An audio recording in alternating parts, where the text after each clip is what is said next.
রাখাল ভাই, তুমি কি ওই নদীর পাড় দিয়ে যাচ্ছ বুঝি? ছেলেটাকে খুঁজে পাচ্ছি না, যে কোথায় যে গেল। না মাসিমা, আমি কোথাও যাবো না গো। আচ্ছা, ঠিক আছে গো। আরে মনীষ ভাই যে, এই তো সতীশ দাদা, কি খবর কি গো? খবর কি গো? এইখান দিয়ে ঘুরে বেড়াচ্ছ কেন? বৃষ্টি বল, বন্যা চারিদিকে, তুমি ঘুরে ঘুরে বেড়াচ্ছ।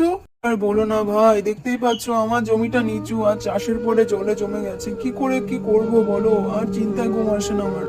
মা, ও মা, মা, ও মা। বাবা, তুই এসেছিস? কোথায় গেছিলে রে? অত চিন্তা করে কি হবে বল, খুঁজে পাচ্ছুলুম না তোকে। শোনো মা, একদম চিন্তায় ভালো লাগছে না, তুমি আর জ্বালিও নি। কি রান্না করেছো বলো, দুটো খেতে দেবে কিনা? হ্যাঁ রে বাবা, তুই একটু বস, আমি এক্ষুনি ভাত বাড়ি রে।